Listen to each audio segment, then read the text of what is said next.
Hi, I'm Heather and I'm suffering with addiction and I'm 41 years old. I started using alcohol when I was in high school, probably 16, 17. I would go to parties. Then I was 27 when I used meth for the first time. I got really in trouble with meth when I was 27 for about 10 years. So then I just started drinking and went back to my old alcohol. I have two younger kids that are here with their grandma now. Well, I had them, but they hated me while I was drinking. I was a complete mess. I could go to the store and get a bottle in 15 minutes and come back, and I was completely belligerent. I would be talking crazy, like in tongues to them, and they would get scared and go to grandma's house. Hi, I'm Misty. I'm a person suffering from addiction and I'm 38 years old. The first time I started using, I was 14. It was marijuana. The first time I used meth was when I was 25, and then it never stopped. This time in jail has been really hard for me. When I came back, I had no faith. I didn't even believe in God anymore. Signing over my rights to my daughter was the last straw. I gave up. My name is Amanda. I am a person struggling with addiction, 27 years old. I have 4 kids, a boy and 3 girls. One of my girls has severe disabilities. And after work one day, I had picked up my kids from school.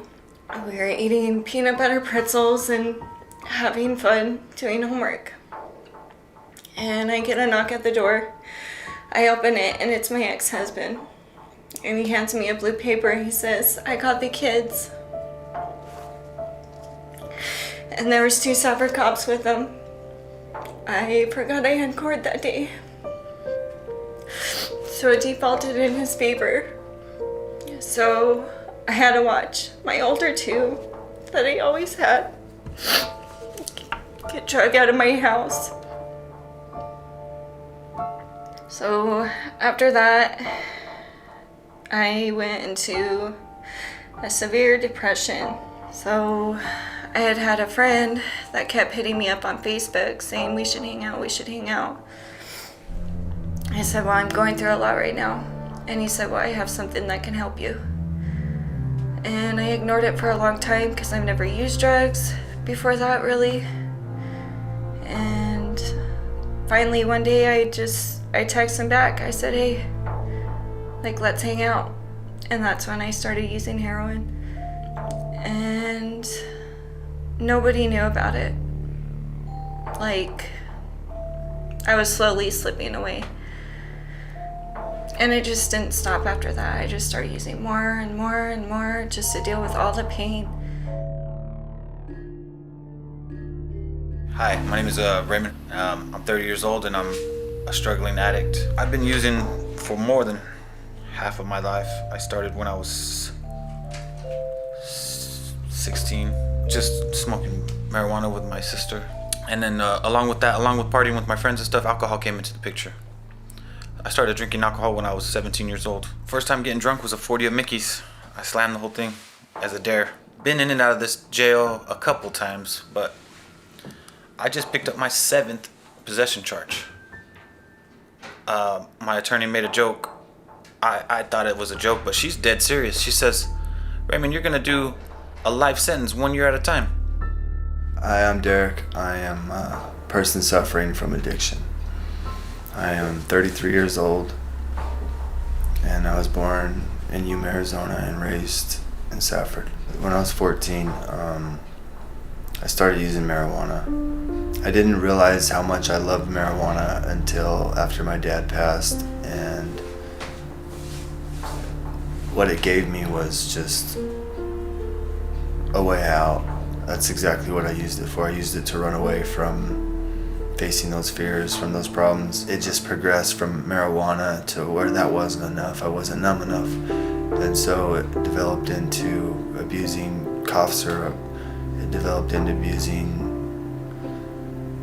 alcohol, beer, hard liquor, all the way up to the epidemic of opiates. Hi, my name is Michael. I'm a person suffering and struggling with addictions, and I'm 37 years old. My first time ever using drugs was at a young age. Started out with weed.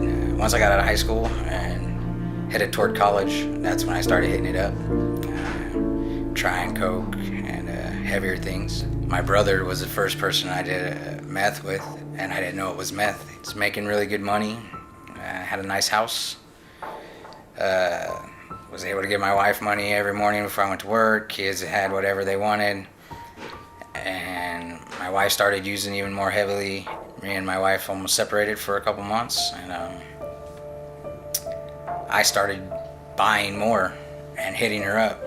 Hey, baby, I got a teener, and I'm by myself. You want to come get high? And next thing you know, I do the whole teener myself. Out in my yard, seeing and hearing things that, probably really wasn't even there. With that happening, I had lost my job with her after she was gone. So when she did come back home, I wasn't working, so we were struggling money-wise. So just to make ends meet and to keep getting high, we ended up started to work a couple of deals here and there, and both ended up getting in trouble. When I got picked up on the warrant, it was a sad day, but a happy one. Sad because I was going to be away from my kids, but happy because now I'm sober and able to see what I was doing to my family, and how I was blaming everybody else. I was blaming my wife. I was blaming PTSD, blaming the war, and really what it was just me.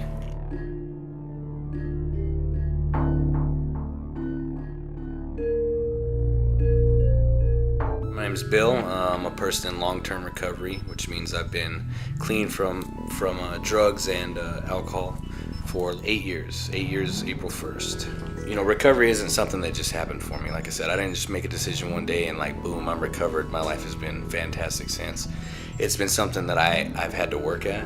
When I got clean, I was 27. I still had consequences for my actions, so I had to go to prison.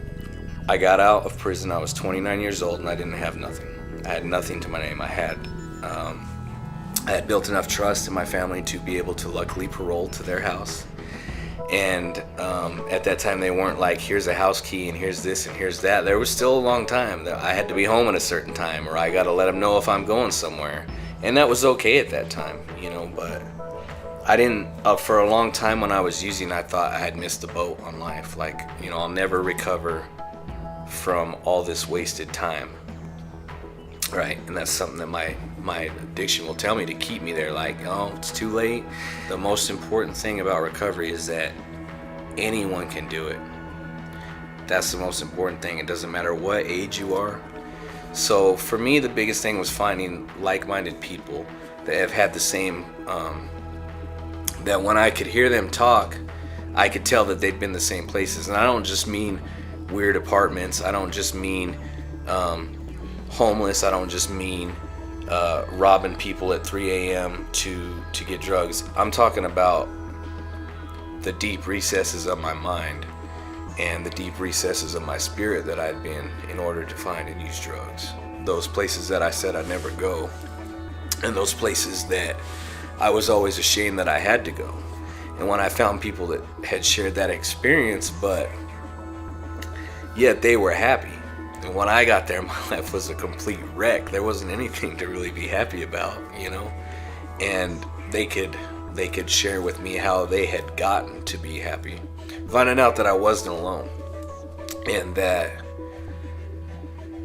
not only had these people been there, but now they're doing something different. So one of the first things I was able to do, my first tax return that I got when I got clean, it was it was weird because it's what do I do with this? Because before this would have gone to drugs, right? And so I got to fly. I decided I was gonna fly out to Pittsburgh and watch a game, and I've been able to travel to numerous games. All those things that I pushed aside in the pursuit of drugs, I've been able to bring back in my life.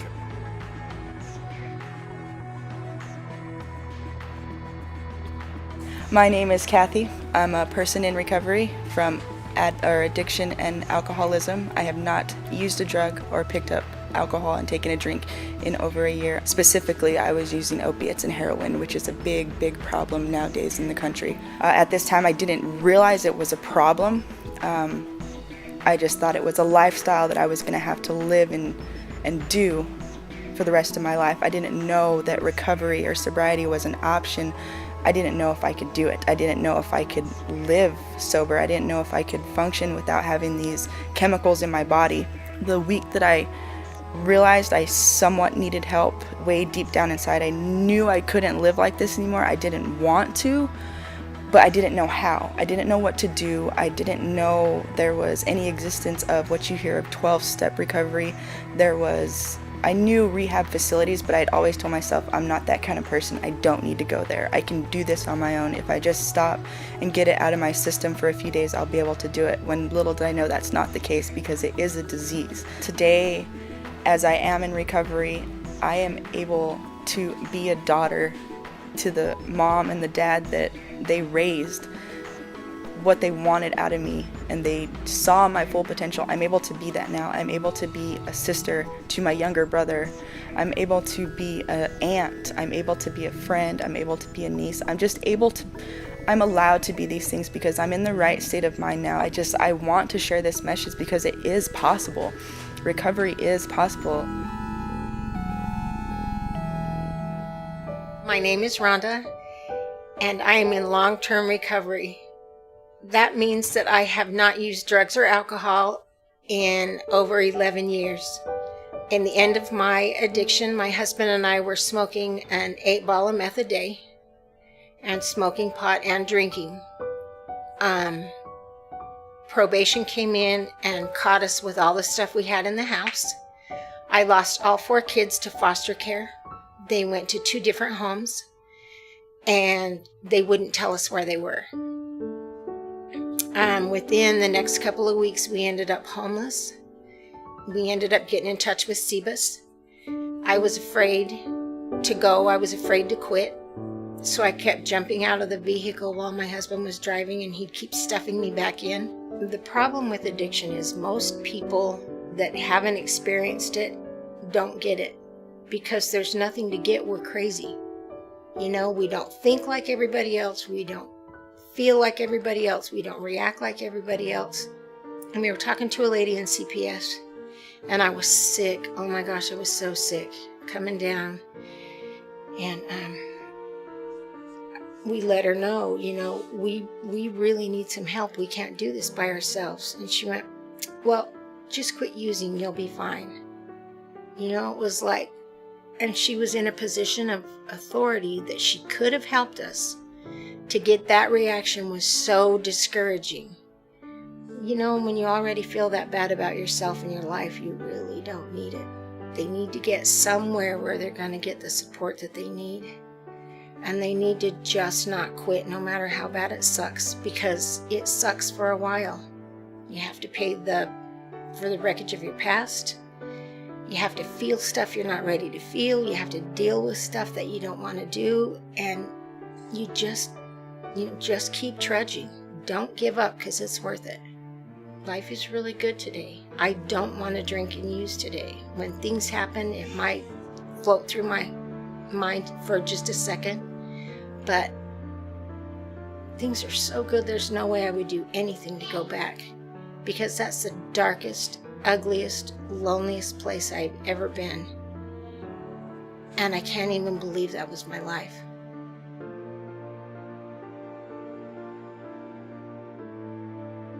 About 10 years ago, I had a really bad bout of depression and held myself up in my house for about 2 weeks and just was trying to drink myself to death. And I was almost 300 pounds because of the alcohol and the eating.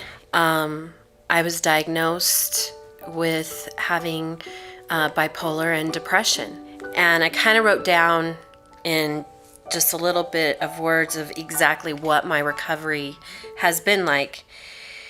It took me 2 decades of hell on earth and hell inside my own skin to find my way through. It wasn't easy nor pretty, nor did it seem worth it for much of those years. But something in me held on, something made it through. Something must have wanted to live, something hope for peace. And slowly that is what I have found. A grittedly earned peace beyond anything I could have possibly imagined for me. Not perfection, just moments of beauty, simplicity, joy, and peace experienced and cherished in the daily ups and downs of living life on life's terms. And I think that that's what I would like my message to be, is addiction and mental illness go hand in hand. And to be quite honest with you, it's scary to come out and say this. I don't know what people will think of me, but at the same time, I know that there's so many of those addicts out there and so many of those people out there. And I realize this is something that I'll have to deal with the rest of my life.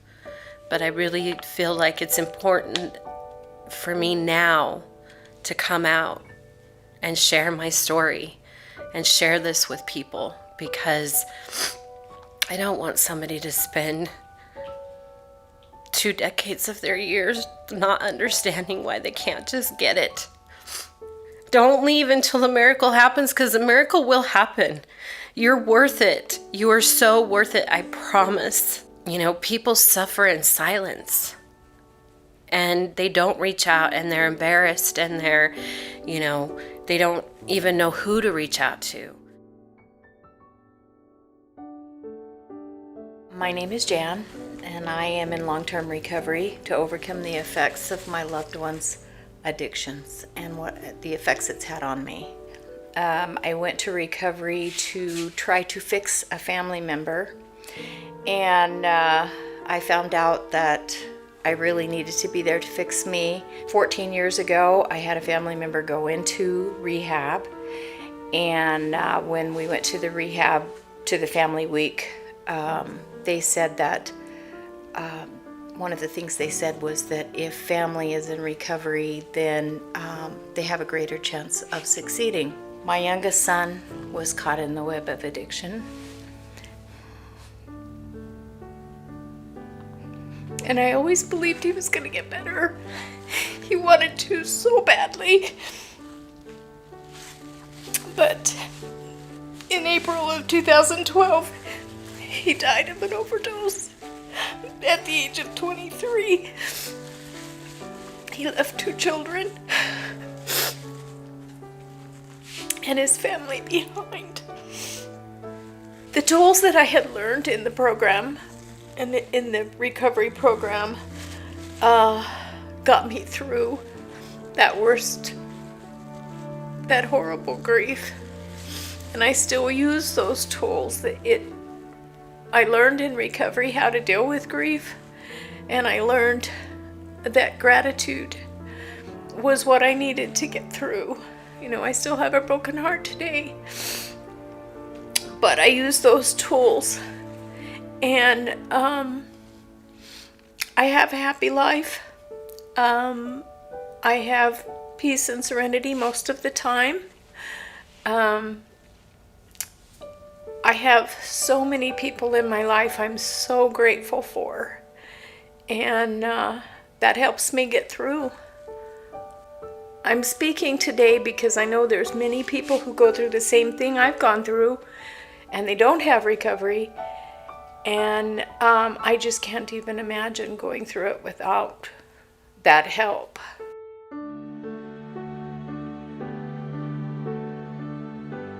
Making it 100% a police and court problem is not going to solve the problem.